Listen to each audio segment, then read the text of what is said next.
Namaskar. Good evening, everyone. Many of you are already aware that my latest book, How Can India Become a Superpower by 2047, a vision, has already been published. Yes, you were right and you were listening properly. My book, you see, this is the book, How Can India Become a Superpower by 2047, has been published. Yes, it has been published by Yuki Ito. Today I received the hard copy of the book from the publisher. I am very much happy. This is the front cover of the book. I hope you are watching properly. It is visible completely. Front cover, okay. Alright, binding part. Fantastic cover. Right. And you see, this is the back cover page of the book. This is the back cover page of the book, right? Please see. So this is one of the complete books so far written on India. This is one of the best books so far written on India. This is one of the comprehensive books so far written in India. This is one of the greatest books that tells about politics, sociology, history, economics, environment, philosophy, spirituality, science and technology, space, India's problems, India's prospects. Not only that, more thing is that how India can become a $25 trillion economy. That is the main thing of this book. How India can become a superpower 2047. This is a vision document indeed. This is a vision document. I got inspiration from our former president, Dr. APJ Abdul Kalam. He wrote Vision 2020 with Y.S. Rajan. I was greatly inspired by that book and by reading the Upanishad of Swami Lokesharananda. Right. So these two books and these two persons have inspired. Not only that, my friend Nital Das, my childhood friend, has inspired me greatly. My son Arko Prabhu has inspired me. He was telling continuously from his childhood days, Papa write some books for children, but now he has crossed childhood. Now he is an adult. He has completed 18 years. Now he is in college. I could not do so far. For last 25 years, I have been writing on women's empowerment, development studies, state politics, national politics, education policy, sustainable development goals, women's empowerment in local governments, comparative analysis, for all these things. But this is the first time I have written a complete book on India, because my friend Nital told that you write only for a particular section of society. Please write something which will benefit all kinds of people, all genders, all people from all strata of society. This is for him. This book is for him. This book you are seeing only because of him and for my son Arko Prabhu. Right. So by their inspiration and by their boosting, I started writing this book before Corona, probably in the beginning of 2020. Yes. And after that, it took how many years? It took more than 4 years to complete this book.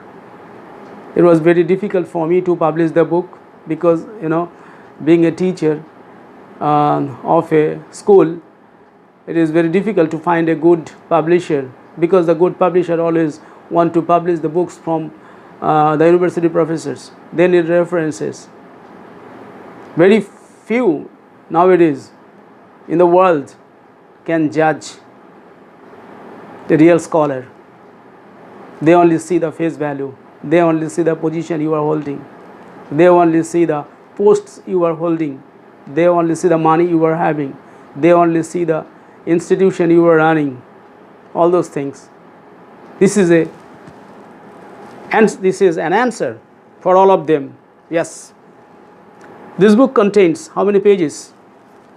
879 pages in one book. In one book. 879 pages. How many chapters are there? 14 chapters are there. Right.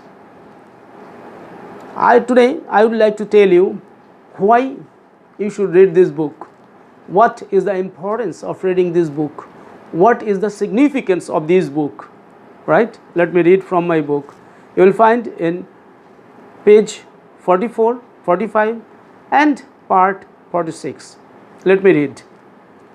The language is simple and comprehensible for a general reader.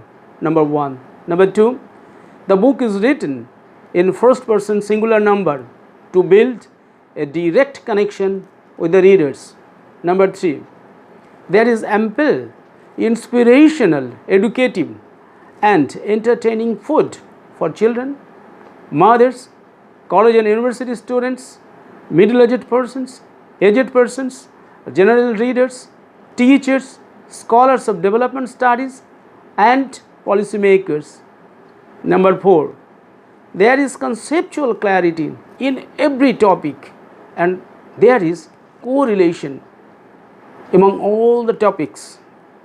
And at the end of each chapter there is reference. Number 5. There are extensive uses of India's classical books, religious scriptures such as the Gita, the Upanishad, Sri Sri Chandi, and references to the works of Indian spiritual leaders and philosophers. Number 6.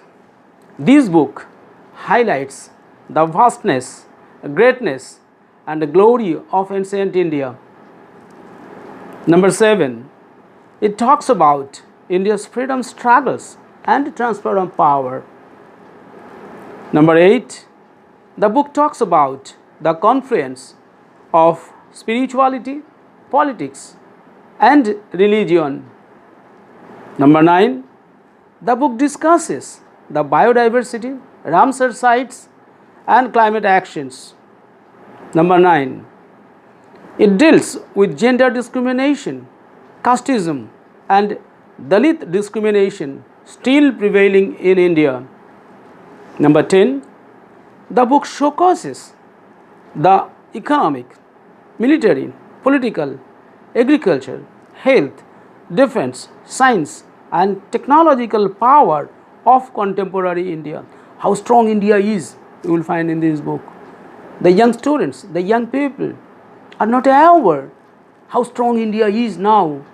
India is not only the fifth largest economy, it is not only going to be the third largest economy by 2029 or 2030. It is not that it is going to be the $25 trillion economy by 2047, maybe before that, maybe more than that. But India's rich culture, India's rich depository of wealth, India's people, India's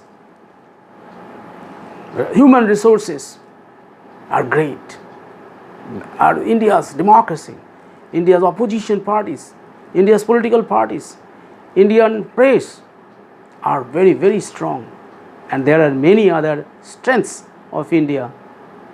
To know more, you have to read the book. Next, number 11. It tells how India is rising as a global power. How India is rising. Comprehensive study is there in this book. Next, number 12. The book delineates India's public and foreign policy, which attracted the attention of world leaders, and tells the readers why India is called a global problem solver and a global spiritual leader. Right? Why India is called as global problem solver? Why India is called as global spiritual leader? Is there any country in the world who can now avoid India? Who can ignore India? There is not a single country in the world. May it be international dispute, may it be international summit, may it would be international business, trade, commerce, nowhere in the world. Every country now gives importance and respects India. Why? Because India is rising, India is growing, right? Next, number 13.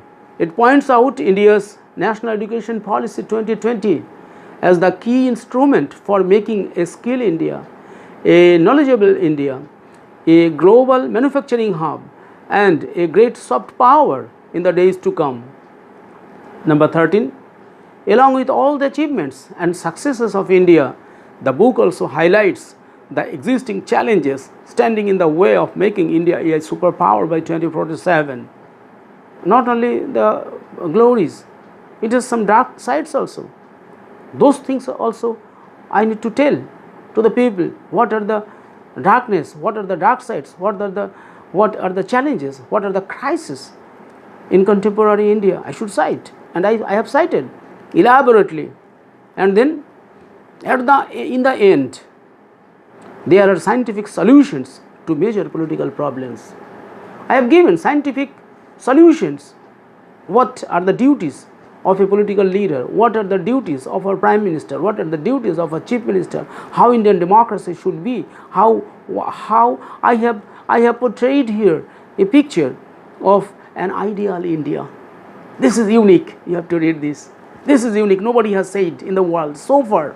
Nobody, no author, no political scientist, no social scientist, no author, no poet, no writer. No, nobody has said what I have said.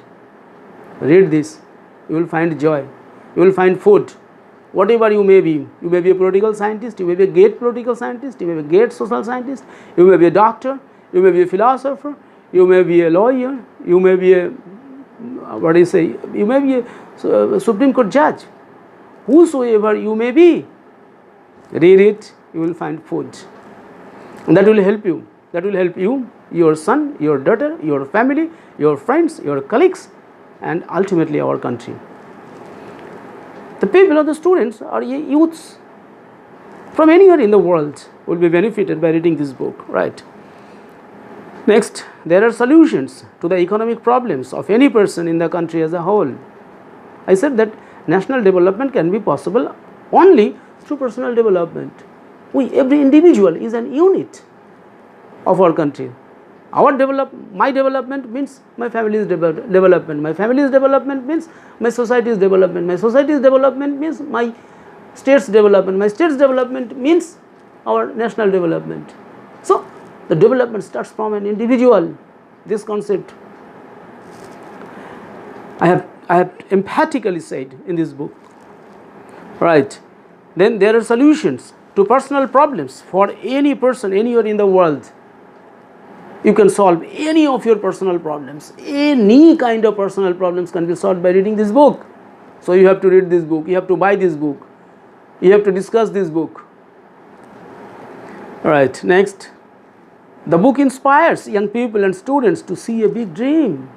There is one part in the end. I have said that how India can achieve a $25 trillion economy by 2047. A scientific explanation is given there. How you can develop yourself, how you can grow your income, how you can develop your income, how you can bring peace and prosperity and growth in your family, in your society, in your state, and in your country as a whole, in our country as a whole. Next, it does not only show a big dream, but it also offers a blueprint how to achieve it.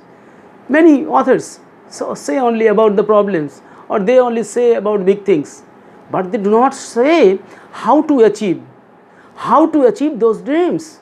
This book tells how you can achieve your dream. This book tells how you can achieve your dreams, how you can attain your goals, how you can touch your dream, and how you can become a great person in the world. This book. Next, this book tells students and parents what to read and how to increase personal income for national development. Next, any student and youth could easily relate himself with the book and great inspiration from the book. Hundreds of quotations can be cited from this book.